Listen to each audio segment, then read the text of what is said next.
ਇਹ ਬਣਵਾਏ ਵਾਲੋਂ ਦੇ ਬਾਅਦ ਇਹਦਾ ਜਿਹੜਾ ਜਨਰੇਟਰ ਖੋਲੇ ਇਹ ਵਾਲਾ ਜਨਰੇਟਰ ਠੀਕ ਹੈ ਇਹਦੇ ਤੋਂ ਪਹਿਲੇ ਜਿਹੜਾ ਖੋਲੇ ਉਹ ਖਰਾਬ ਹੋਈ ਠੀਕ ہے بندہ ہے یار ٹھیک ہے ٹھیک ہے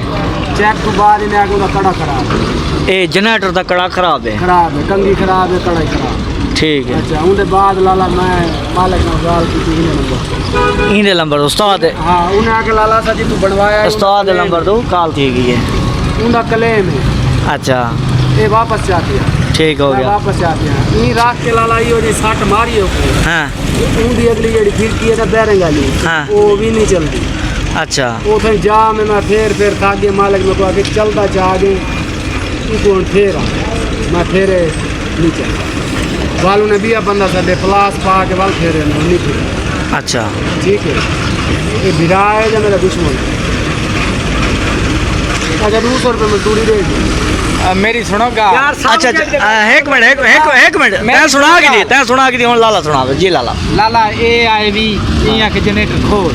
یہ کوئی فٹ کر میں چیک کیتے جنریٹر پہلے خراب ہے ٹھیک ہے میں محنت کی تھی اگر پیچھے تارا خراب ہے میں مین مدعا سیدھا کیتے ٹھیک ہے بال جلے آئی بھی میں ٹانگے پٹے گھاٹ گھنٹہ کھپائیں یہ کو فیٹنگ کی طرح کرائیے چیک کر کے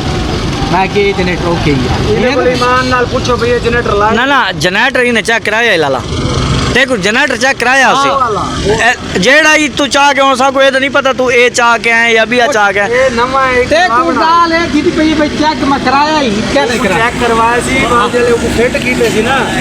یہ کو لے پوچھو چلتا ہائی جیسے لکھا اچھا بال بھائی گال بھئی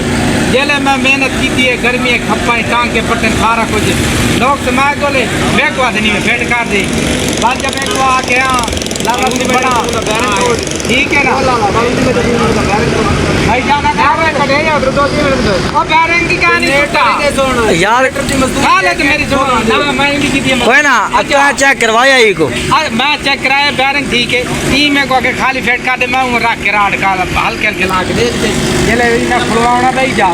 میں کو آگے نہ فل ٹائٹ کر بل دے ٹانگ کے لا فل ٹائٹ دے منہ والے تو ہے ویران میرا وقت چمبل بھی میرے نہیں کھڑے کر ہاں سارے چمبل یہ لے انصاف کر تو اوئے کام تو تلو نہ لے میں بڑھانا ہی کہانی انصاف کر اوئے انصاف تعالی بھریندا پہ ٹینشن نہ گھن تو کیویں صحیح ای آ کے چلے میں میری باپ پر انہیں انصاف دے دی ہاں رونا مجھے تا کیوں جھٹکا دی تھی قرآن ہمارا برابر کا میں وہ گال صدیق اے تا گال تھی گئی مال میں کوئی وہاں کے گال کتی چوریاں نال رل گئی ہون اچھا خالد میاں اون تو علاوہ یہ ایک دفعہ نہ فال یاکی کے دی پہلے کام کرویں دے رہا لیکن پیسے میرے 8,000 موگ گئی نہ کو ٹھیک ہے بال میں سلا تو یار میرے کو مقابلے میں دے منٹ اچھا سلا میں بٹھے تو کھول کے آیا کھول کے تے میں چیک کر کے نوک سے کھول کے دیتے بالا تے بنا سا مکان بنوے میں کو بالا جو ہوں گال دی تک چڑھی تپ لگے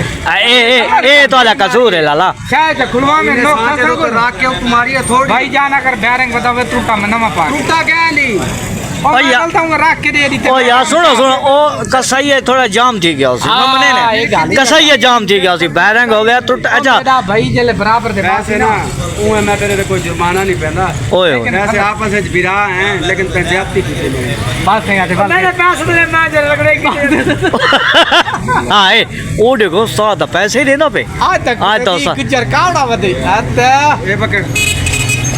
10 روپے دے دین چل ٹھیک ہے کوئی نہ اے کتنے دیتے سی اے دیکھ اوئے اے تے مکالا اے تے پنجا چلو بابا کہہ دیا سب ٹوپی دے چوکے پیسے ہو نا دے تے مکالا سائی دے چوکے پیسے ہو نہیں کو جی گسائی تے ہوندا تے کہہ نہیں ہوں چلو یہ گھن کے تے اوئے منہ وال کے دے کوئی گال نہیں ہون کوئی صاحب کی کرنے والا یہ جی صاحب میں چوترا مارا نہیں کرے گسائی سادی بچلی